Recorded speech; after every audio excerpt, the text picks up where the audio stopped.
Well, my name is Will Vance. I'm the lead singer of Will Vance and the Kinfolk. Mostly original band. We got people from Hammond, Ponchatoula, and New Orleans, and we hit the grind and play as much as possible. For sure, man. You play guitar in that band, correct? Yeah, I do rhythm guitar. We have a lead guitar player, John Mark Gray.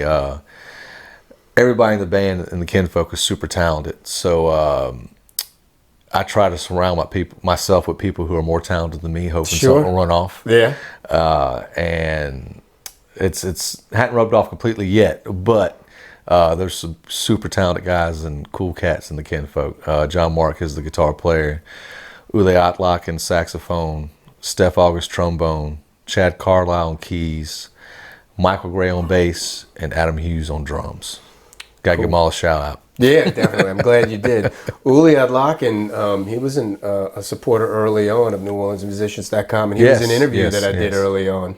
I went out to his house in Kenner from here. It's St. Rose. I think. St. Rose, yeah. From here, and with a photographer. And it was a hell of a storm, dude. Like, we had to drive 10 miles an hour across the Causeway Bridge and just look forward and not look down. But yeah, he's super cool, man.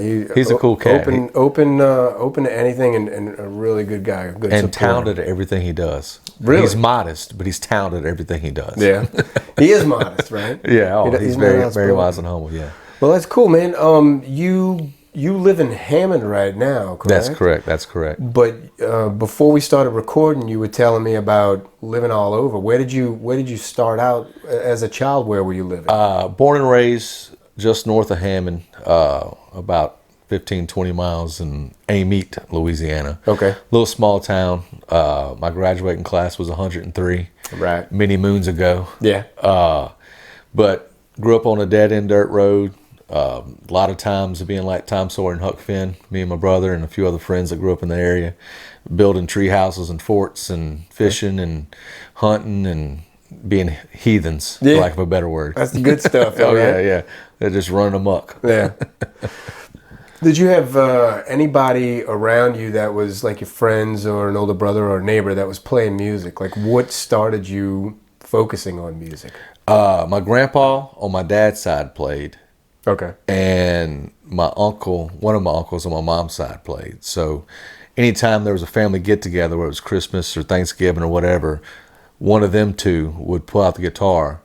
And I always loved music. Like, I always enjoyed it and wanted to be around it. Little known fact, first song I ever performed in public was 5th grade talent show. Okay. Gangster's Paradise. Come on. Didn't know how to play guitar, but I knew I wanted to do something and did that. And what did you do like physically for that? Oh, you were rapping? You were Coolio? Yeah, I was not cool, but did the part of Coolio. Okay. And I always wanted to be around it. And my grandparents on my mom's side actually owned 2 newspapers. Okay. And one in Amite and one in Kentwood. And my dad was a journalist major and also a theater major with a journalist minor, if I'm not mistaken. Okay. He was head of Southeastern's theater department for many years when I was a kid. So I was always used to just being around writing. Creatives in general. Yeah, creatives in general, but it was just something about putting pen to paper. And, I remember being a kid writing a bunch of short stories and poems, and I played a lot of sports up until I was 19. Okay. And wound up not playing baseball anymore. And my grandpa had passed, but his guitar was sitting in my room. Gotcha. And I was like, well, I guess I could put some of these poems to music. And of course, it was a process, a lot of bad stuff. At what age is this? I was probably I had to be around 19. Okay. I had to be around 19. And how long had that guitar been sitting in your room, if you don't mind? He passed away when I was in 8th grade, so it had been sitting there a while. Right. Okay. Had to change the strings, had to get it back in shape, fighting shape, so to speak. Well, sure, yeah. And the preceding this, you were just writing. Yeah, just writing, and I'd pick it up and try to do a little something here and there. But anybody who's tried to play guitar, starting off, realized you got to get calluses. It doesn't come easy. You got to put in the work. Yeah, that's right. And like I said, I was playing sports, so I didn't really put forth the effort. But Sure. once that wasn't there, and I was going to Southeastern, so I took it with me, a lot of downtime in the dorm room, and just kind of taught myself and just never looked back. I had a professor my sophomore year at college say, if you really want to be wealthy in life, find something you love and pursue it. Sure. He's like, you might not be filthy rich, but you'll be wealthy. Yeah. And it just resonated with me. And I blame him for all my debauchery. Okay. No, but Did you want to shout him out too, like you did the rest of the band members? No. But it's one of those things. It just kind of resonated, and I just kind of never looked back. Yeah. Not to knock college by any means, because it does a lot of great things for great people, but it's just something that struck a chord with me, no pun intended. Sure. That this is what I was really passionate about at the time. Yeah. And the more I did it, the more I fell in love with the act of writing and creating stuff. And it's slowly became a drug, for lack of a better word. Sure. It's an adrenaline rush. And most of the songs I write don't see a light of day. But there's been times, especially with the Kinfolk, where I present a song and those talented guys put their own stank, for lack of a better word, on it. Yeah. And it comes Good into something. stank? Yeah, good stank. Yeah. And it becomes something greater than I ever imagined. Yeah. And I always say building a song is a lot like building a house. You might have a crew come in and do foundation, crew come out and do the studs or the roofing. It takes a tribe, so to speak, or crews to make a good song. Sure. And not to knock anybody I've played music with in the past, but this group, the Kinfolk, is phenomenal at that. And I'm very blessed to have these guys work with me in my corner, so to speak, creating music with me, because they're super talented. Yeah. And Do you still have, or do you still remember any of those first writings pre-guitar? I have some old. I made one little old, I guess you'd call it an EP nowadays, but it was like a 6-track album. Okay. And looking back, my friends were so supportive. Like, oh man, this is good stuff. But listening to it now, I'm like, man, they were being so nice. But you have the rough, not the diamond. Is this anything that you've revealed to the Kinfolk? None of those songs, no. Looking back, and that's one of the things with writing. I write a lot of poetry as well, and I'll go back and steal a line from this poem or that poem. Sure. But it's one of those things. And during COVID, I started going back and revisiting those old writings. Oh wow. Okay. Because we had ample time at the house. And you were digging through everything you owned? Yeah, and just going through, finding old notebooks, finding old little recordings, and just saying, man, we should bring this song back to life. Yeah. And we've done that with a couple of older Kinfolk songs. Like I said, we had a band, COVID happened, everybody kind of went their own way, and we got back together, and we've reintroduced some older songs, and adding a horn section has totally changed the aspects of those songs. Right. For better. It's somebody said, I forget who said it, but it makes total sense. Playing with horns is kind of like cooking with butter. Why would you not? Okay. Because it just adds so much flavor to the song. Yeah. Yeah. So that kind of makes me want to ask, what was egging you on when you first started with the guitar? Because that's the rough. You know what I'm saying? When you start, it's the rough. You're not the diamond yet, and you're kind of in the weeds a little bit because you're still trying to figure out the instrument and your sound as a musician. Yeah. What was bringing it together? Because bringing it together, you said when you were writing poetry at the time, bringing that together excited you. Were there parts of the guitar that excited you, like progress? Best way I kind of explain it's first off, I'm still not a diamond. I might be a coal getting close to be a diamond. All right, don't tell nobody else. But it's one of those things. It's almost, best way I can compare it's like a puzzle or a video game. Like you're trying to get that next level. Okay. Like you want to. be better and strive to get to that next, unlock the next level or next secret code. And it's just one of those things, the better you become on guitar, kind of the better your songwriting becomes, because you learn new chords or you learn a new melody. That's what I was going to ask, like, what was your metric? What's better, Is it what you're hearing at the time from other musicians? There's lots of times I've written a song and then go back and listen to it. I'm like, dang, that sounds just like or reminiscent to that song. I didn't know at the time. Right. But you go back and I kind of hear my influences. There's been a handful of songs I can actually say where I sat down and said, I want to write a song like that song. There's been thousands of times I've written a song and go back and listen to it. I'm like, dang, that kind of sounds like it could be a Skynyrd song or an Allman Brothers song or a Revivalist song or something like that. Because I listen to all kind of music. So I feel like you shouldn't discriminate. Music lovers know that there's good and bad music in all genres, but you're open to listening to all genres because you never know. Not only that, but open also in your case to the resemblance being a sign of, I guess, good measure or good taste. Well, I like to, I'll take credit for having some good taste, but it's one of those things. I think subconsciously, you don't really realize where it's coming from sometimes as far as your inspirations until you sit back and hit the playback button. But there's no doubt that there's been a lot of influences from other musicians in my life, whether it be my grandpa or my uncle to, like I said, Skynyrd, Allman Brothers, Willie Nelson, John Prine, the list goes on and on. Sure. When somebody asks me, who's your favorite artist? I'm like, well, what genre? That's a terrible question to ask. That's hard. That's hard. Like, where do you want me to start? It's hard to pick just one. Yeah. But yeah. That's funny. And I would be forced to ask, like I would ask them to get more specific. Like probably 10 times.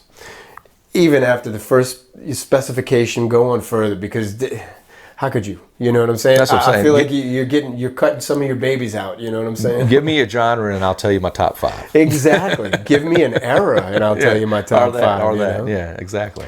So you were starting to I guess phrase these things together because now you're juggling guitar with, and what was the guitar? It was an acoustic guitar? It was an acoustic old Epiphone. I forget the model, but it was an old Epiphone. Yeah. So you're starting to phrase guitar chords, and you're using what you previously wrote, or are you still writing you're still writing lyrics at the same time that you're learning the guitar? It started out going back and dissecting poems, but then first I was terrible at singing and playing at the same time. So I was like, well, maybe I'll just be a blues player because I listened to B.B. King or something. It was like, maybe I'll just do a riff and then sing, do a riff and then sing. Cause I Call and response. I couldn't quite get it down together, but eventually it clicked. And it just became, like I said, almost like a game, trying to create some kind of cool melody or some kind of cool chord progression that I thought was never heard of. But now that it's been 20 years of doing this, everybody's borrowing from somewhere. Sure. It's hard to say that's brand new. Now, it might be 3 or 4 things thrown into one, but that's music. It's meant to be inspirational and generational almost, if you will. Sure. Did it occur to you that,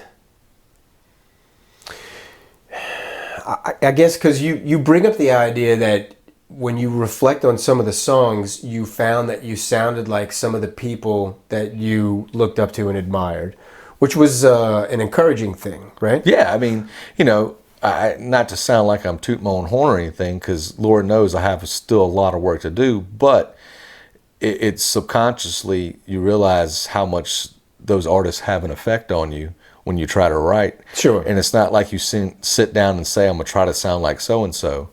But when you listen to music, it just goes somewhere back in those channels in your brain that when you sit down and put pen to paper or hand to chord, that it just kind of comes out. Yeah. I think any artist would tell you that it's just subconsciously, that it just kind of flows out of whoever you've been listening to the most at that time. Because we always just said that we have a broad catalog of people we listen to, but you might go through spans where you listen to a bunch of John Prine songs. The next thing you know, you go sit down and write.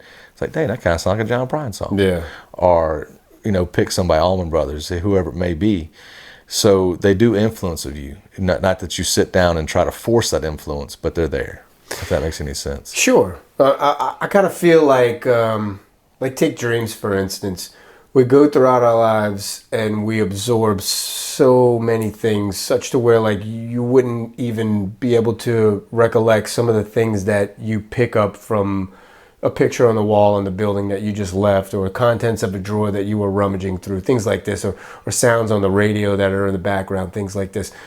When you have a dream, it's kind of like your mind is a sponge and all of those things are absorbed by it, and whatever drips out the bottom is kind of you, because it's an amalgamation of all the things that you were that day, that week, that past 10 hours, whatever it was. But what I was going to say is that, given that, that is, you absorb everything and that is you, did it occur to you that you had maybe a duty to be different, that you had a duty to be original?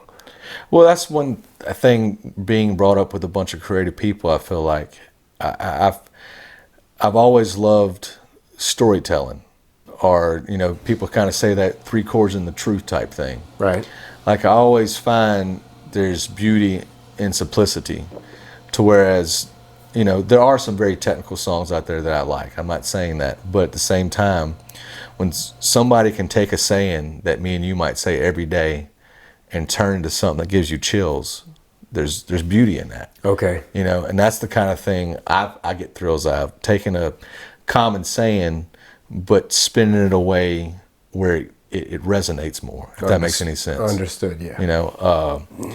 Because that's where I find the real talent of songwriting comes from most people, is just to take something so common and be like, dang, that's beautiful. Even though you might have heard it 1,000 times, but the way they position it in a song, it's beautiful. And there's something very cool to that to me. Do you recollect anything that struck you like that back then when you were still trying to find your way, so to speak? John Prine was a big influence on me because my dad loved John Prine. So when a Friday night came around and they put a record on, it usually was a John Prine to start it off. Okay. And Sam Stone, I don't know if you remember that song at all. It's about a boy writing about his father, and there's a hole in daddy's arm where all the money goes. Oh, and his dad's a junkie. Yeah. And it just, little things like that where it's subtle and he's not really saying what's going on. Right. But when you dive deep, there's so much in that one line that, Gotcha. That resonates. And it's like I was saying, it's just one of those things, there's so much beauty in those type of things for me. And that's one of the reasons I love songwriting. Yeah. I wanted to ask you, what was in your early lyrics as a teen? Because as a teen, we're a hormonal mess. So I wanted to know, like, what sorts of things were you writing about? Oh man, growing up in the woods and stuff like that. A lot of it was kind of, yes, I listened to country music, but it wasn't really. I wouldn't say it wasn't like, Hank Sr. or something. It wasn't that, but John Prine kind of had that feel. I keep going back to him because I listened to a lot of John Prine, and it's just something with that 3 chords and the truth. And I can't sit here showing my age and go back and remember one certain line that was like, oh, I think that's a good line. Sure. But there was a lot of writing that never saw the light of day. But I found, the best way I could put it, I'm trying to say this. Most of the songs I wrote that I liked, it never resonated with people. The songs that kind of just came out in 10 minutes, those were the ones that people, I'd be on a tailgate, say, oh, play that one again. That's funny, huh? Yeah. And I remember one song called Morning Beer, being in your 20s, waking up hungover, and it was about your breakfast was a morning beer and a side of cigarette, and just reflecting on the things you did the night before. Yeah. And maybe you're not proud of them, Yeah. But it's just, being in your 20s and making mistakes, being a dumb kid, Yeah. for lack of better words. Now, see, that drives home your point of putting things poignantly, because it sounds a whole lot better than hair of the dog. You know what I'm saying? Well, it's one of those things I feel too. Back in the 60s and 70s, there was so much censorship on radio. Yeah. That you had to find a way to say something without saying it. Nowadays, you can come out and say what you want to say. Yeah, but you know what? The way that you're describing and the things that you're pointing out are elements of a grace that maybe is forgotten because those restrictions aren't here anymore, right? But they are... I'll put it to you like this, man. We were talking about our kids before we started recording, and my kid's 9. When it comes to curse words, I tell them that those are words that people use when they can't think of the right word to use, and they're just filler words. Yeah.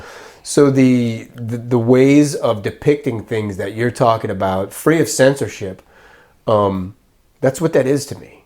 And the way, like the old way or the way things were in movies and as well as songs, insinuations force people to be more poetic in their musings, and it forces them to be more articulate in being literate, because they can't just say shit, right? Even if you did step in shit, you just have to describe it a different way, because back then they wouldn't allow you to say shit. No, exactly. You know what I'm saying? So it's kind of a relief to me when I can experience the same... I don't even know what to call it. Shit. Sometimes you have to just cuss. Yeah, there's a breakdown. It's the same experience. But when I can experience the life through the eyes of the person that wrote that without being dragged through just a simpler form of English that doesn't put the touches on it for me. It doesn't make me feel like they felt. I can curse and scream and tell you that I'm frustrated about something. Yeah. But if I describe to you the look on the driver's face that was honking the horn at me, then you really feel what I felt. And that's an art form in itself.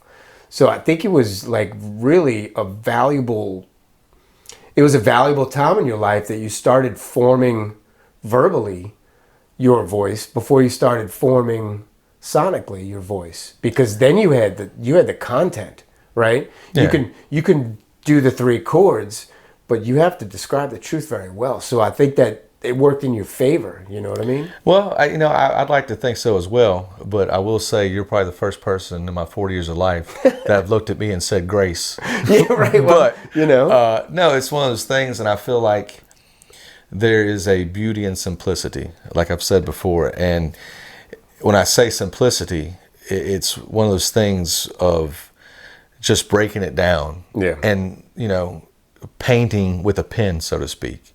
I cannot draw or paint to save my life.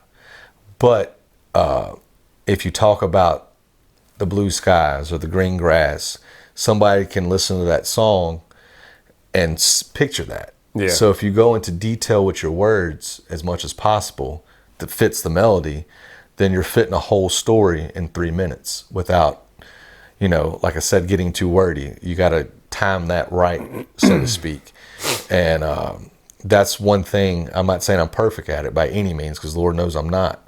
But that's one thing I've strived to do in my songwriting, is try to fit the point or the message into 3 to 5 minute song. Sure. And if it's a 5 minute song, it's probably because the Kinfolk's jamming, because they're, like I said, talented. But it's trying to paint a picture with a pen. Is the best way I can sum it up. What made you want to do it? What made you, did you want to share how you felt, or did you want to elicit a feeling from the listener? What were you going Honestly, for? It started for myself, and it went through a phase where that was my therapy. I didn't share these songs with the world for a long time. I just sat in my room, wrote, strummed, and it was for me, maybe a few friends on a tailgate. And then I went through a phase where I really want to do this. And I got kind of lost in the hustle, so to speak, the grind, where you're kind of competing for shows and doing this and do that. And we talked earlier, it's not a competition. That's one thing I've realized in 20 plus years of doing this. It's not a competition.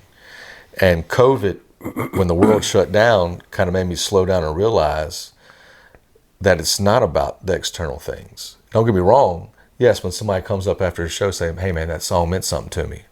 That's all it takes in the world. It's not about getting the next big gig or playing in front of 1,000 people.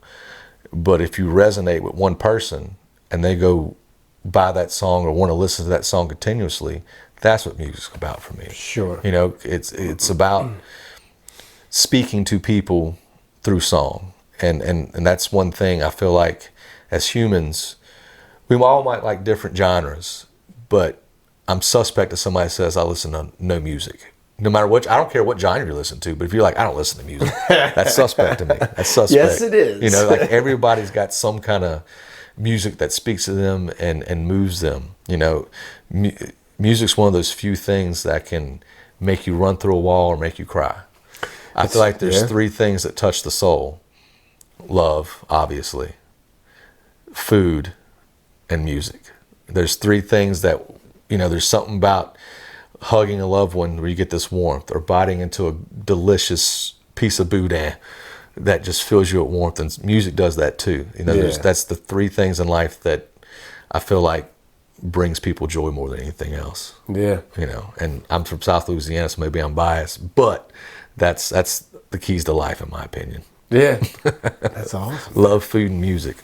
When did it come to fruition? Like, when did it all come together? I guess basically what I'm asking is, when were you performing publicly? It didn't take long. Sans the tailgate situation. It didn't take, you know, they had this little bar in Amite called Spitali's, and they're no longer there. They've closed down. But it was a bar/restaurant, and I was probably 20. No, I was 21. I mean, it was 21st birthday, first show I ever played. And it felt like half the town showed up because they never did anything like that. Mm-hmm. But it was one of those things, sitting there, and, you know, most of it was family and friends, and they were very receptive, more receptive than they probably should have been. Sure. But, you know, hearing claps and people digging songs that I wrote was like, wow, I could get used to this. And it made me pursue it more. And like I said, that was self-gratification, but it grew to so much more than that the older I got, and I'd like to think a little wiser. But it's just one of those things that show made me realize I want to do this. I want to go play music for people. It was the first time. Yeah. It's like I want just like I said, I went around a bonfire with a few friends or on the tailgate. It was first time I had to go buy a PA and sing through a microphone. And I was like, I want to do this, I think. Preceding, were you nervous at all? Oh, of course. I mean, of course. But I feel like I still get very anxious to this day with shows. And, you know, it's one of those things my wife will tell you. She's like, I don't sit down before shows. It don't matter if it's an acoustic show at a restaurant or a band show at Tipitina's House of Blues. It's hard for me to sit down. And it's not necessarily that I'm nervous, but I'm anxious. Best way I can sum it up is, you know, like an athlete or somebody that's just like, let's go. Let's get this game on. Let's start. Let's do it. And it's not exactly trepidation. It's just that it matters a lot. Yeah. You know, we have a mantra of 5 or 5,000. We don't care if there's 5 people in the crowd or 5,000, but sure, we want to go out there and, you know, let it all out and put on the best show possible, because as much as the crowd deserves that, you know, we deserve that selfishly as that sounds. It's like, let's let it all hang out. You know, You know, whatever depression or anxiety or sadness you've been going through, sweat it out on stage and just let it hang out, man. Yeah. And do the thing. Sure. So tell me, I don't want to jump straight into the band that you're in now. I want to know kind of some of the landmarks that led up to that. There were bands, obviously, that you were in or started before. Yeah. Did you start a band, or? Well, first band I ever was in actually was, I think I moved to Nashville around 2006. Okay. And I moved there to be a songwriter. I had no aspirations of playing in front of people. I just wanted to write songs.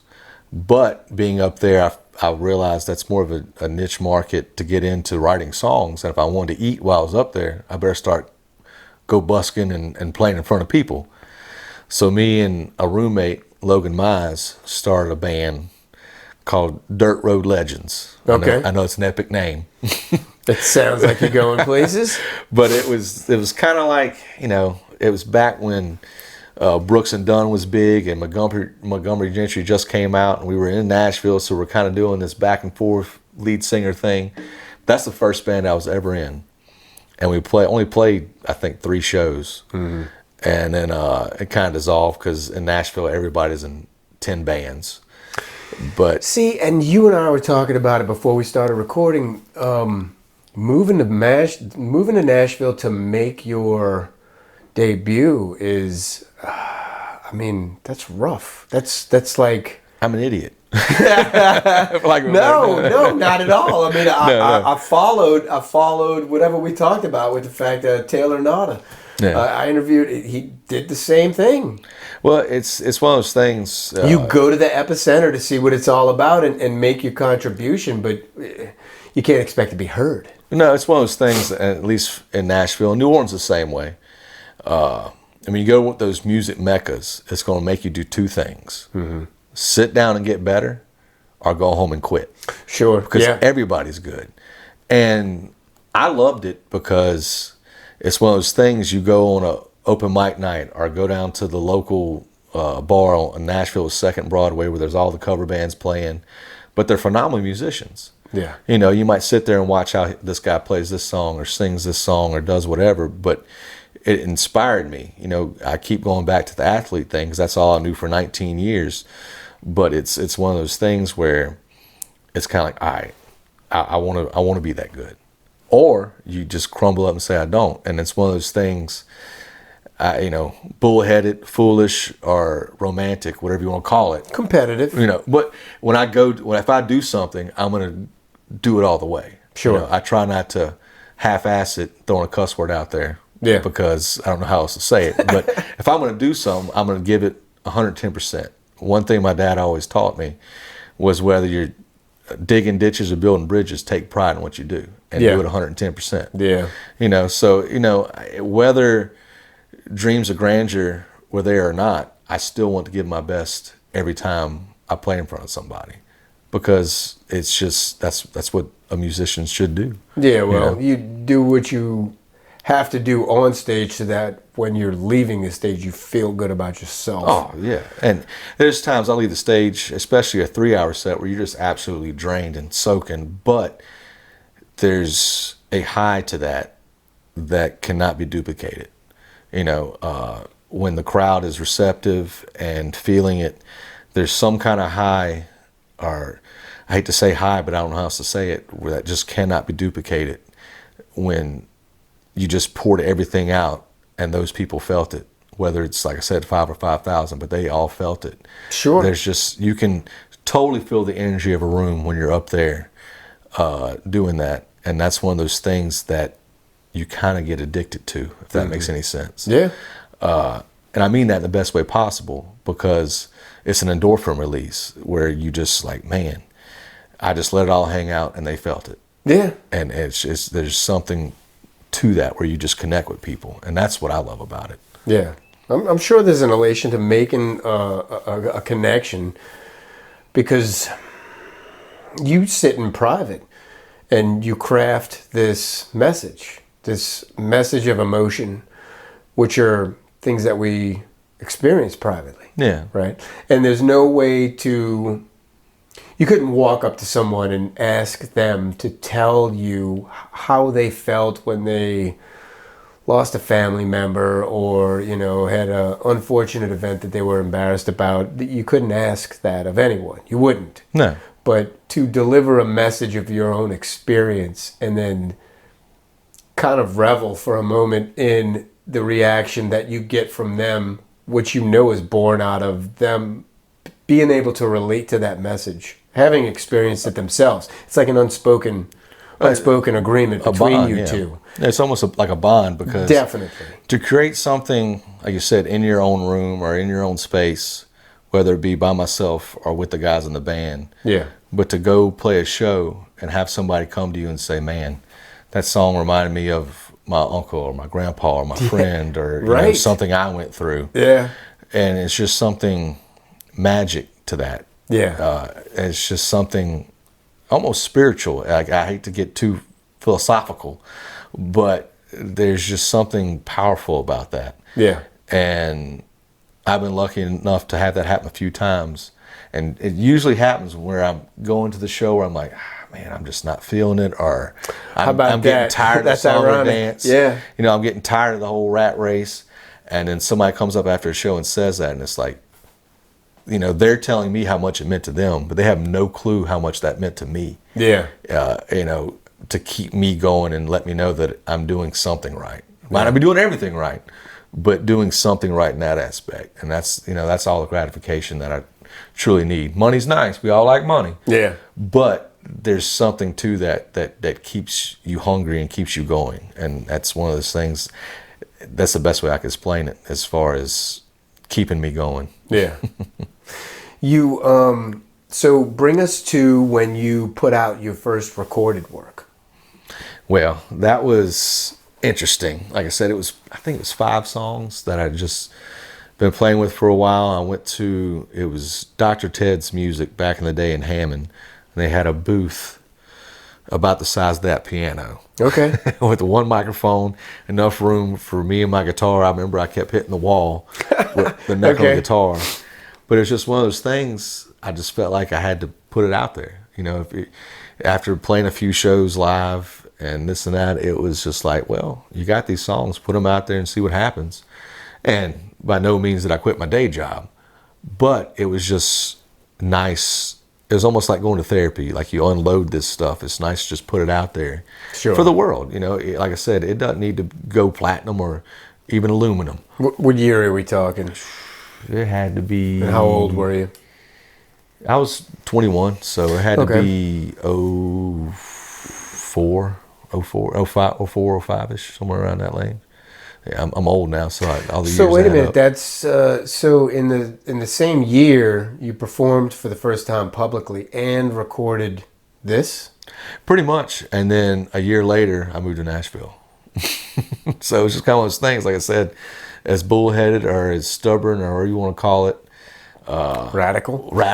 When I decided to go in, I went in. You know, my dad was like, "You really want to move to Nashville now?" Did he try to talk you out of it? No, I mean, my dad, like I said, being in theater and this and that, he's, you know, he was one of those guys. He's like, "We'll support you, but you got to get a job." Yeah. I'm not telling you not to go, but you have to get a job. We can't fund this thing. Right. But I'm not going to tell you not to go. Yeah. I remember I was cutting grass for the Tangipahoa Parish School Board, and it's just one of those things. A music teacher walked up to me and said, "Hey, I'm taking a sabbatical after this semester, moving to Nashville. I need a roommate. You want to go?" And I'm sitting on a lawnmower at, 24 years old. I was like, let's go. Why not? What else do I have to do? That was beautiful. I was like, what else do I have to do? Let's just go. You know, see what happens. And it was a little bitty duplex about 2 blocks from Belmont University. And it was a lot of lessons. My neighbor, our neighbor, was actually Dave Berg, who had just had 3 #1 hits. Beautiful. One with Reba McEntire, one with Keith Urban, and one with, I think it was Rascal Flatts. I forget the third, but I want to say Rascal Flatts. Heavy hitters. And he was so nice and so kind. He was one of those guys, you know, he would say, "Hey, man, come play a song. I'll dissect it for you. I'll tell you if I like it, if it's blah, blah, blah, whatever." So there was many times I'd be like, "Hey, man," that was back in the day when they still had those trucks right around with buy 20 steaks for $20. Yeah. And being a broke musician, we racked up on that. But I'd cook him a steak and go over and play a song. And, you know, he actually told me, he was like, "Dude, I think you're a good songwriter. I don't know if you belong here in Nashville, but you're a good songwriter." So what does he mean by that?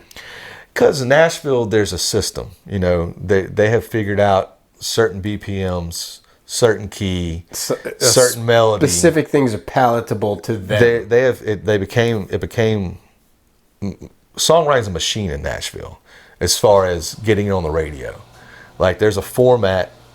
Yeah, but you know what happen. Sucks about that is that the format is whatever quote unquote the format is currently then.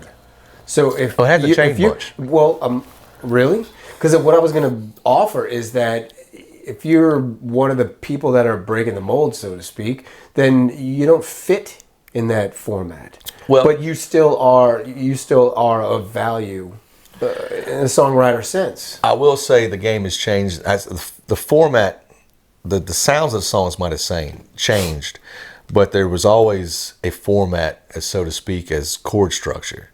But the beautiful thing about nowadays compared to then, there was no Pandora, there was no Spotify, there was no YouTube. So nowadays, or TikTok or anything like that. So nowadays, you can do something more original and not fit the mold. And if it blows up viral, then it can't be denied. Then it becomes the mold almost, right? Because somebody's going to want to try to duplicate that. So outside the box is in their face all the time. Yeah, because of the exposure. I got you. At least in my circle, there's not too many people who listen to just radio anymore. Hey, have you heard about NewOrleansMusicians.com? It's a place where articles, music videos, interviews, and streaming music from Louisiana musicians can be found. Fans can join free. Music business professionals can join free too. And Louisiana musicians can join for free as well. It's also the place where Louisiana bands go to network and get free promotion. We've definitely got plenty, like this band. Check them out.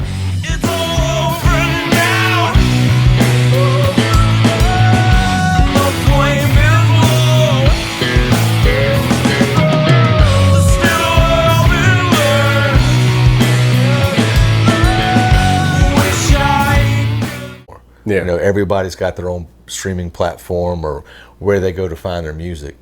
But as far as if you listen to just AM, FM radio, I'm not knocking it, but the majority of those songs are still in some kind of same wheelhouse. Yeah, and the majority of the stations, what is it, Clear Channel and Citadel? Still? Yeah, I mean, it's all what they call syndicated now, I believe. Correct. Where it's the same 40 songs on loop. Right. And it's because they all got bought out. Back in the day, you could go to a DJ and tempt them into playing one of your songs. Sure. Nowadays, if it's not on that list, you might have a little segment, but you're not going to get on rotation. So what you're saying, like a quarterback doesn't go far these days? No, it doesn't. It doesn't. Right, it doesn't. Right. Yeah. So what did you pick up from Nashville? And I wanted to ask, let's sidebar this question with another. What were you doing living next to somebody that was that just had 3 number 1 hits? Did he not receive the check yet? Like, what happened with that? No, we lived in a little duplex. He had a nice house. It wasn't big, but it was nice. Okay. But Dave was one of those guys, he was just so humble and down to earth. Yeah. Like, I remember one day when I was over there letting him listen to some of my songs, and he said, "Listen to this." And he saved the voicemail, or it was actually on answering machine. I say voicemail. That's how old it was. It was a tape answering machine. Yeah. Of Reba McEntire calling and telling him it was somebody on the morning train. I think it was the song.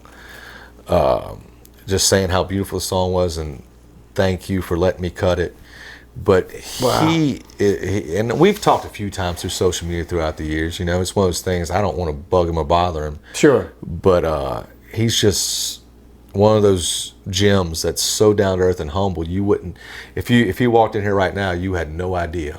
Yeah, he was as talented he was when it came to writing songs, or comes to writing songs. Everybody's got somebody in their lives that was that special one. Yeah, and he was just so receptive. And what was his name? Dave Berg. All right, just make sure we shout him out too. All of Kinfolk and Dave Berg. Yeah. And I remember, like I said, we were right there next to Belmont University, which is it's a small but a big as far as stature private college in Nashville. It's where a lot of people go to do music in Nashville, kind of like Loyola and New Orleans. Sure. And we walked through. He was like, he just came, knocked on my door, said, "You want to get some coffee?" I said, "Sure, let's go get some coffee." So we walked through the campus, got the coffee, and who's sitting at the coffee house? Keith Urban and Nicole Kidman. And he had just wrote the song "Stupid Boy" for Keith Urban. And he wasn't gonna go say anything, and actually Keith came up to him and was like, "Dude, I just want to tell you that's a great song, Bob. I thank you for letting me cut it." But Dave was one of those guys. He wasn't gonna go out of his way to He hadn't passed. He is one of those guys that he's not going to go out of way for limelight, but he is very just down to earth. Yeah. Humble and talented. Yeah, it's one of those things that just I was kind of in awe of that at such a young age, because you would think a 24-year-old, if I had 3 number 1 hits, I'd be running the town with a limo and running amok. Yeah. But not him. He was just so down to earth, and just I learned a lot from just observing him in those type of ways. I feel like, and I didn't think it at the time, but looking back, he taught me a lot about that. Was he older? I mean, at the time, he was probably about my age. I was 24. He was probably close to 40. Okay. But it just sounds like the personality. 40's not old anymore. 40's not old anymore. No. But at the time, I would think he was a little older. But looking back, he was just in his prime. Yeah. If that makes any sense. Sure. What made you leave Nashville? How did it go for you in general, looking back, would you say? I partied a little too hard. Okay. And lived the life a little too much. But the straw that broke the camel's back was I was going to work one day, and my truck wouldn't start. I had an old beater Chevy that was an ex-plant truck, and just died. It was a cracked head, thermostat went out, and being that far from home, living a musician life / bartender life, I didn't have the money to fix it. Rent was due. So it was just one of those things, as reluctant as I was, I didn't want to leave, but it was where I was going to go. Yeah. So licked my wounds. I remember I moved up there in a 20-foot U-Haul. My dad said, I'm coming to get you, but I'm coming in the truck. And when the only thing that's coming back was fixing his truck. Okay. So I had to get rid of couches. My couch was so bad that the Goodwill came and looked at it, wouldn't even take it. They're like, no, we're not taking that. But it was just one of those things. So you lived while you were there. Oh, yeah. Learned life lessons. Yeah. I don't regret anything one bit, because I feel like, looking back, it was all about going up there and learning about music business, how to write a song. And of course, at the time, I cried on the way home. I broke down and cried. I was like, I don't want to leave. I feel like I got more to say. But now, being the age I am and playing the music I'm playing, I wouldn't change it for the world. Because if I'd have stayed up there, I probably wouldn't have met my wife, probably wouldn't have my son. Sure. Everything happened for a reason. I might not realize it at the time. Like I said, I was sad, and it probably took me months before I was healed up when I moved back home. But looking back now, throughout the years, it happened the way it was supposed to happen, I feel like. Well, you might have lost a little bit of yourself, because that's the pool of extreme, whereas where you're from is the pool of you. Yeah. You know what I'm saying? So, you need a little bit of all of these elements to make your life whole. And maybe you might have lost yourself. You said you partied a whole bunch while you were there, and it sounded like it was kind of competitive, or there was just a lot to compete against, no matter what the rate of camaraderie was. You know what I'm saying? And sometimes you have to get lost to get found, if that makes any sense. Yeah, definitely. You have to. You have to go out there and experience things and try all kind of new stuff to realize what you like and don't like, and what works for you and what doesn't work for you. Sure. And in your 20s, I think we're all kind of doing that in different forms or aspects. But, hopefully, by the time you get to be mid-30s, you're trying to find your stride. And I'm telling myself now that I'm 40 that I got it somewhat figured out. Yeah. By no means all, but starting to figure out the meaning of life. And that comes from my wife and child, and just life experience, and realize there's a way bigger picture than your vision.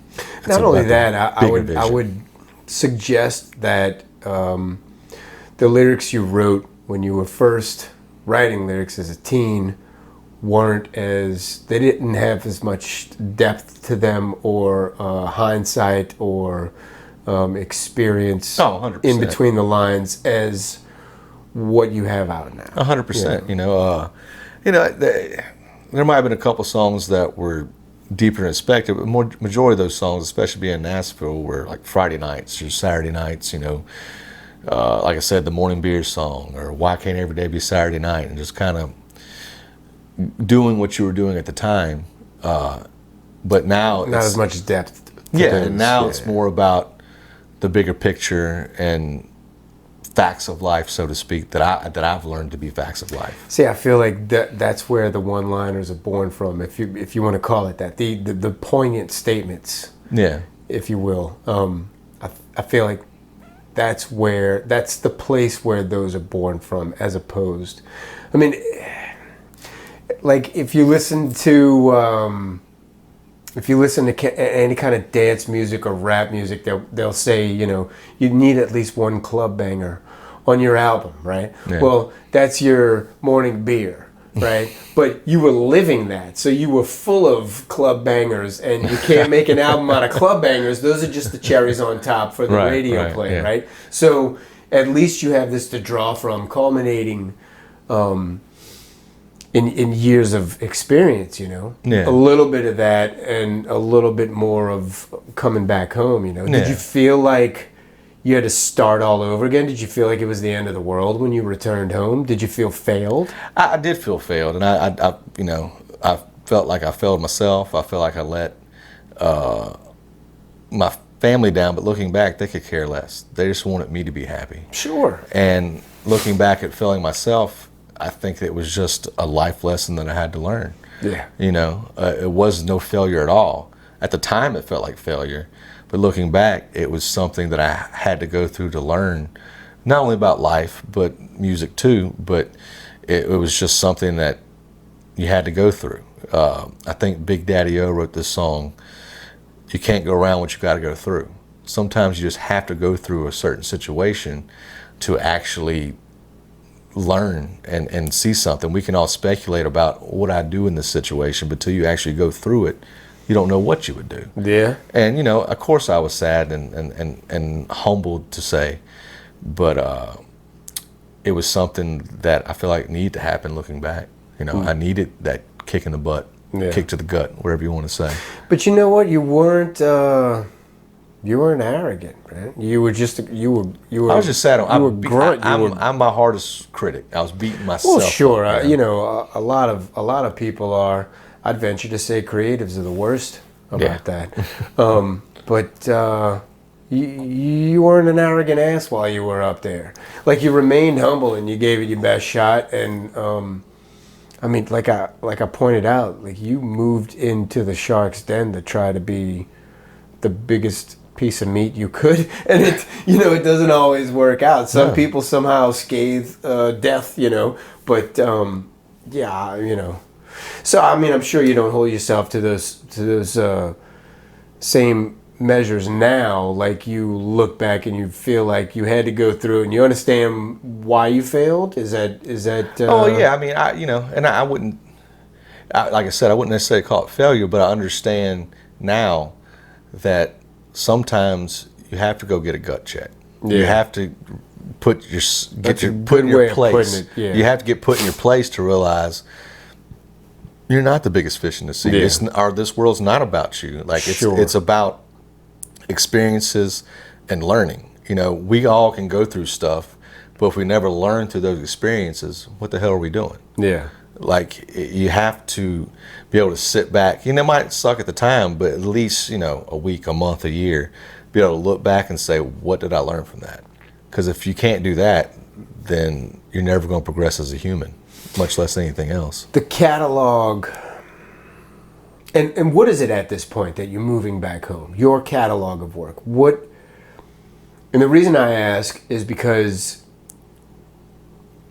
you're coming back home after not realizing a child's dreams, if you will. Yeah. And I didn't mean to say failed before. No, I know. I meant that you basically went up there with an ideal in mind that you couldn't meet, even though it was the ideal of a young man. Goal not reached. Right. It was goal not reached, but it was unrealistic to begin with. Let's face it. Yeah, right. I mean, it was a 1 in a million shot. Absolutely.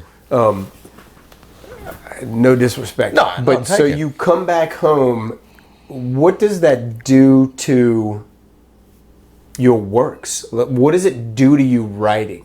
Because you're in I'm assuming, like, depressive state. Oh, I went through a depressive momentarily state. at No, the very absolutely. least, you know. I went through a depressive state. Did it come out in your writing? Yeah, but most of the writing came out wasn't in songs. That was mostly in a notebook, journal, diary. Did not become. It was just getting it out on paper. Got you. But I also learned, like I said, I went there to be a songwriter. But up there, I realized, I discovered the art of playing music, like live. So, my first show was in A-Meet that time when I was 21, but I really started playing live up there. Yeah, you moved up there fresh. Oh, yeah, I was fresh off the boat, as they say. But, so that kind of helped with that, because I started playing acoustic gigs. I was working at a restaurant, and a cook there was like, I'm a drummer, I know a guitar player, and I know a bass player, so we kind of formed a band. And we did form a band. It was Leaving Soho was the name of that band. And we started playing. We played honky tonks and dive bars and this and that, but getting out and playing was a way of, I guess, coping with that depression. It was one of those things, occupied the mind, so to speak, and the soul. Like, it wasn't like I was doing that as a crutch to get through depression, but it helped get my mind, instead of sitting in my room and sulking, getting out there, going, playing a show, and getting that endorphin release, or that adrenaline rush out, and knowing that you can play music anywhere. You don't have to be in a major market to play music. There's people all over the world in small towns and big cities that love to hear music. I feel like being in a major market to play music just means you're going to get drowned out by all the other music. And that's what I was basically beating around the bush when I was talking about moving to Nashville. Well, like I said, I went there to be a songwriter. I had no aspirations of being a Tim McGraw or anything like that in Nashville. Yeah, but you had already performed on stage. Like, you already tasted that blood, so you were going to do it regardless. But my dream idea would have been like, I'd wake up 10 o'clock in the morning, drink a cup of coffee, and write music all day. See, okay, I didn't get that. That was my dream of moving up there. I had no aspirations of performing. I didn't get that. Okay, no, I'm glad. I didn't. Not to say, I went and played the open mic nights and this and that while I was up there. And I had that little band. We played, I think, 3 shows or whatever it was. Yeah. But I moved up there in the sole purpose of wanting to be a songwriter. And how did you know that you could exist? I didn't. Off of songwriting. No, I mean, in general, coming from A-Meet, how did you know that a songwriter, person that just writes and submits songs to whatever music group or artist, how did you know that you could live off of that? Well, I didn't know the inner outs of the workings of it. But, that was the golden age of MTV and CMT and all that, where if you watched a music video, at the end of every song, they'd come up with the credits, artist, title, songwriters. Gotcha. So, I was like, well, songwriters, somebody's getting paid for that. Okay, all right. So it's just one of those things. I was like, I'm going to go be a songwriter. Because it was very seldom that the artist singing was the one that wrote it, I should say. Okay. But there were some of those, but majority of times it would be 2 or 3 other names who did the writing. And, when I got to Nashville, I realized there was probably 10 songwriters that wrote the vast majority of the songs that you hear on country music at the time. Which is discouraging, but at the same time, you had a neighbor that was doing it for real, and he was front of your face. You could see it could happen. Yeah, you could see it could happen. And it's one of those things, from what I heard and learned up there, if you get one cut to make an album, you're in. If you get one number 1 hit, you're set for life. Every notch is a notch. If you get somebody, and I had a little brief workings with this publishing company called Flyback Music. I don't even think they exist anymore. But it was one of those things where it was me and a couple songwriters. We'd go to the office, we'd write songs, and they would take anything they thought was good and pitch to artists. And we had a song called Mule Kick Mountain. I got pitched to Dierks Bentley, Miranda Lambert, and a couple other people, which obviously they never got cut. But you kind of start to see that there might be a light at the end of the tunnel. And it's music is one of those things, persistent it goes a long way. Who's to say if I didn't stay up there 10 years, I'd have had a cut. But life has a way of just unfolding. Like how's the saying go? You want to hear God laugh? Tell him your plans. Yeah. Type thing. Yeah. But it's just one of those things that can happen. But you just got to stick with it, and such is life. It went a different way. Well put. It went a different way. So you come back and you stay at it. What do you do musically afterwards? Did you feel like the songwriter angle might not be the way to go? Well, I still wrote songs, and we just did it with the band. It's one Well, of those yeah, things. I mean, you still write songs, but did you put to rest the idea of being solely a songwriter, not a performer? It's one of those things when I got back and I got with the band leaving Soho. That's the first time I really started creating music with a band. Like I said, we had co-writes with people in Nashville. That was the first time I started creating music with a band, and I realized there's so much joy in that, where you got 4 or 5, and this point with the Kinfolk 7 like-minded people who just love to create, and somebody might present a song, but by the end of the practice or jam session, it sounds nothing like what was presented, but way better. Okay. Because there's just some kind of fun aspect about.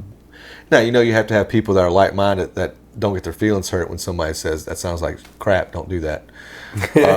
Right. But it's one of those things, there's fun and almost beauty in just that camaraderie of creating music. And whether it gets streams or not, if we can sit back and say, I think that's a cool song. It's kind of like a tattoo, man. It's documentation of an experience. It's time capsule and all these different things in one. Somebody like look at it and be like, what the hell's that tattoo? Sure. But if it means something to you, that's all that matters. Yeah. And it's one of those things that sounds kind of selfish to a degree, I guess, but at the same time, music has always been my therapy. So it's one of those things. If it feels good to me, then my soul is happy. And if it feels good to somebody else, my soul leaves my body. Yeah. If that makes any sense. Yeah, man. But I was describing to you what happens to me sometimes. And it's funny, I like scrolled past some post that was saying it's a condition. They assigned a name to this or whatever. I had no idea. But when you get chills from listening to music, and I was telling you that sometimes when I feel it start to happen, if I just relax and listen even more intently, stop what I'm doing, whatever, it'll travel. It'll go down my shoulders and to my forearms. And it's divine to me. For lack of a better word, it's just something that you can't. There's nothing else that does that. No, that's what I said. And wow, there's no explanation for it. And like I said earlier, there's just 3 things I feel like that touches the soul, and music is one of those things where you get this warmth over your body that you really can't explain. Yeah. It's just something that hits you to the core or resonates with you in a certain way. It's just like, I don't know what this is, but I'm about to laugh my butt off or cry. Yeah. But it just resonates with your emotions, with your sensories, that you might not physically be able to touch it, but it's doing something to you. Sure. And it's just, it's something I don't think anybody can ever. I'm sure there's a scientist out there can link you up to all kind of little things and be like, oh, this is what's happening when you listen to this beat or this type of music. But when you break it down, it's just feeling. And that's mostly how I feel like, at least I go about my life. If it feels good, do it. If it feels wrong, don't do it. Yeah. and if music does something to make you feel right, soak it up. For sure, man. We're only here for a short time. In the beginning of this interview, you shouted them out, and you've mentioned them throughout. Tell us about your current band and Sans the Players, because we've heard about the Players. Tell me about what type of music it is. Let them know what they can expect when they're listening. Yeah, it's Will Vance and Kinfolk, and we say Kinfolk because when you break it down, we're all kinfolk in this world. Sure. We all bleed the same blood, and it's one of those things we try to push in our shows without getting too political or philosophical. It's just like, let's have a good time.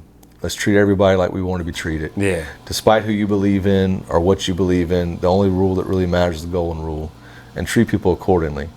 And I've been lucky enough with these guys. They're so talented, and they're so humble and gracious. Everybody in the band is just a super nice guy. And I feel like that shows because 7 of us, and they're all talented.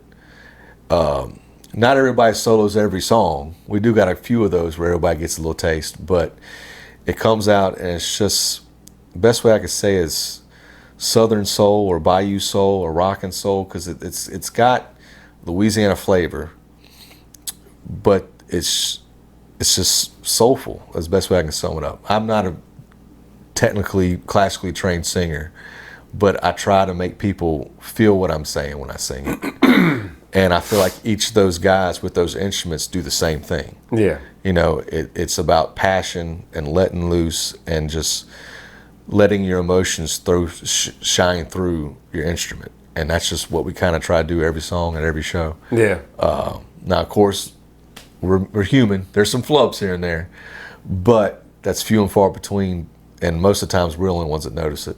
Sure. Because, like I said, 7 guys, everybody's cutting loose. It's just very fun. I've never played with this big a band before. And when COVID shut the world down and we kind of dissolved, my guitar player, John Markgrave, we played together 12 years. And it's one of those things I told him, I was like, oh, let's get the band back together, but I kind of want to do something different and add some horns and keys, and let's just do something big and different. What sparked that? Because that became our common thread, and that's why I was kind of focused on it before we got together, because as I mentioned earlier, Uli Adlakin was an interview for me early on, and a member of my website early on, and just kind of seemed to really jive with what I had going on early on, who plays sax, and that's why I brought it up. Like, yeah. What sparked the brass element? Because that's, you kind of have to figure out how to incorporate that into what you're doing. Well, during COVID, and the band was not a thing, I recorded these 5 songs at a Davey Alta studio. I think it's 55 studios, but I never re-released them. But Ule came in and played horns on a couple songs, and hearing him put horns to that music, I was like, man, that's pretty dang cool. So after his last session, I was like, what would you think about, we're talking about getting a band together, would you want to come play with us? He was like, absolutely. And then through other musicians, I met Steph August, who plays trombone, and he's just super talented. And once we started getting in there and gelling and jamming, I was like, man, this is something. Yeah. You know, if we'd have found these guys 20 years ago, you know, we'd probably be playing Jazz Fest today. But not saying we won't, but that's just how much respect I have for their talents. It is, I can't say enough how gracious and lucky I am to play music with those guys.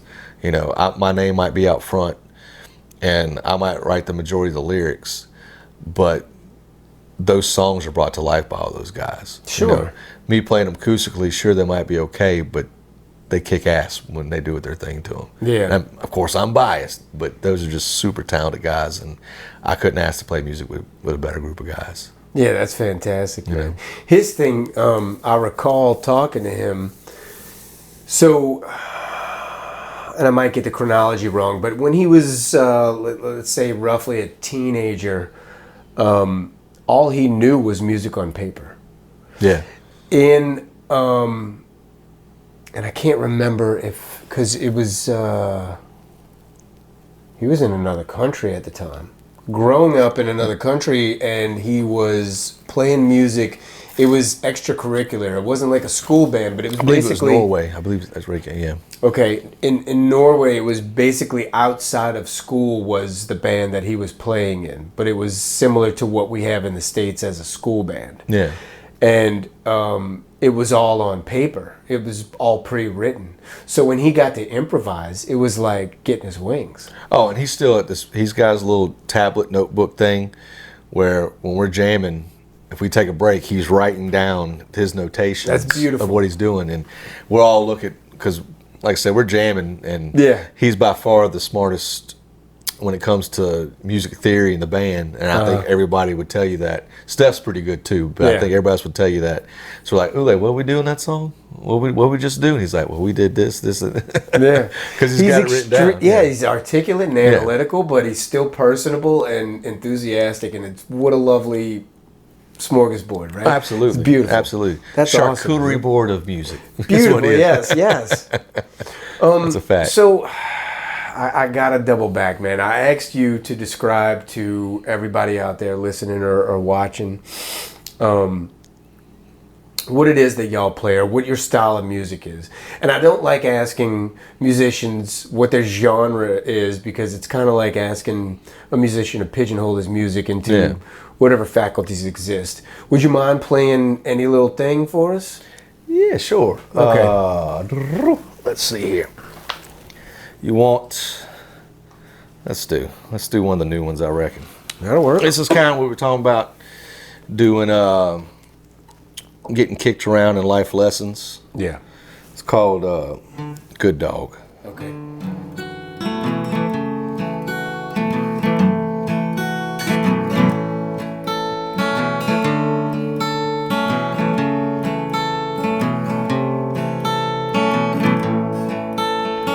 Hard times make strong men, soft times make weak.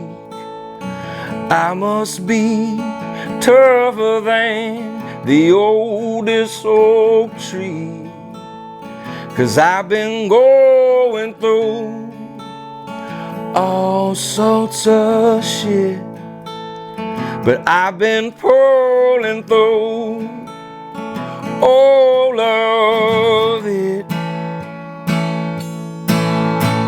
You can't keep a good dog down.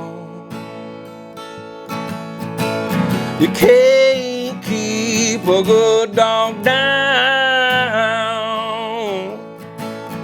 They might howl like any old hound. You can't keep a good dog down.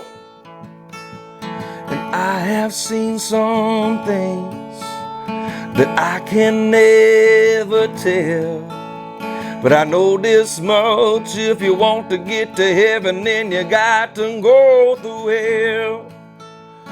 Right or wrong, the truth shall set you free.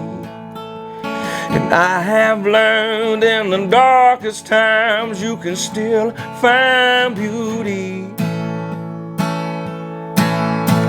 You can't keep a good dog down. You can't keep a good dog down. They might howl like any old hound. You can't keep a good dog down. And I have been to the highest mountains and to the depths of the deepest blows. And my heart has been broken, but at least it still beats true. You can't keep a good dog down. You can't keep a good dog down. They might howl like any old hound. You can't keep a good dog down. You can't keep a good dog down. No, you can't keep a good dog down.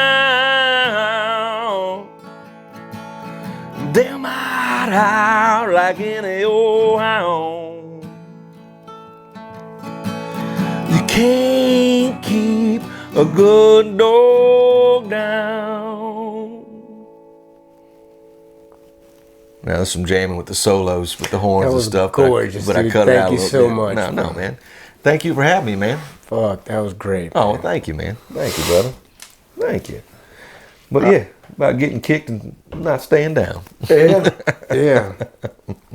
See, you can't, when I ask you, just be like, oh, it's some good soul music that it doesn't let us in, you know, but that lets us all the way in. That was beautiful, man. Well, I appreciate it, man. I appreciate it, brother.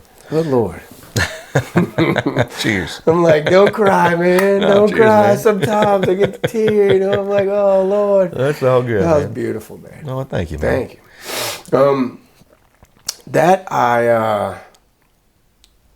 I'm wondering, it brings to mind all sorts of questions. Like, you can sit and write that and come up with the change-ups yourself, and it's easy to negotiate because it's just you. But when it comes to presenting it to a band, especially with a horn section and all these elements, does it kind of throw curveballs when people are deciding where's my part, what's my syncopation, you know, like We kind of hashed that out, and there's been songs where, say, the horn section might do a little run on horns, like, ooh, it sounds cool. yeah. So we might alter it here and there. Same thing if, John Mark, guitar player, comes up with a riff, or the bass player does a little thing, or the keys. Like, if somebody does something cool and we like it, there's just because I present something one way doesn't mean it's how it's going to come out in the end. Sure. For that particular song, we kind of kept it structured, but we didn't do it here because there was no solos. But we go back to the bridge part and let Ule solo over that, and then go straight into the chorus part, and John Mark solos over that. So there's a little play in how we do that, because there's not, somebody gets a solo in every song, so to speak. It might be shorter or longer, but when it comes to soul and music, like, you have to have some music expression in there, and those guys are way better than me and so talented that it'd be a shame to not let somebody cut up somewhere on every song. Sure. Like I said, I might not let everybody do it every song, but somebody needs to shine somewhere in there. Because, to be honest, you know, I'm a big lyric guy, but good music sometimes doesn't need lyrics, you know. Not only that, man, I guess I first experienced, or it first came to mind to me, first realized it, when I started discovering jazz records. I'm a record collector. Yeah.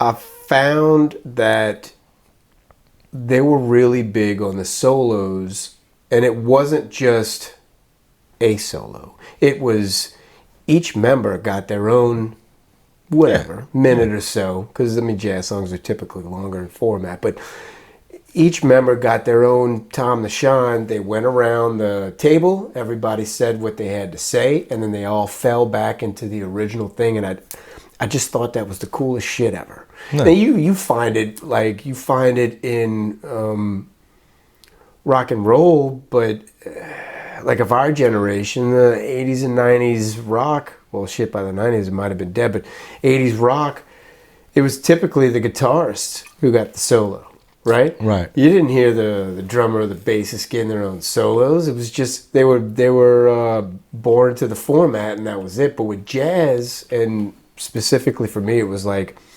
mid-70s jazz, like a funky kind of jazz, but they did that, and I always felt like that was just mad respect. It was giving everybody their flowers. It was everybody giving everybody their flowers. And I thought that was so cool. And that's one thing we try to do, because, like I said, it'd be a shame not to let those guys have a moment or two to shine. Not only that, it adds a dynamic to the song. You know, It's awesome. it's gumbo. It's, Yeah. it's like cooking in Louisiana. You got to throw whatever in there. Let them put their own spice in it. Let them put their own Tonys, whatever you want to call it. Thank God for Google. If overseas cats listening to this right now can go Google what gumbo is, and then apply that to music. Google is not going to be able to help you with that, but just do it. You got to You'll start with a understand. roux when you throw everything in the. Yeah, you go. Yeah. But no, man. Before we started recording, I was telling you, I don't even remember why I brought it up. It was something about me interviewing Vinny LaBella. It was funny, in the middle of his interview, he's talking about Southern metal and southern thrash, and he's like, you're going to get exposed to it at a certain point in your life.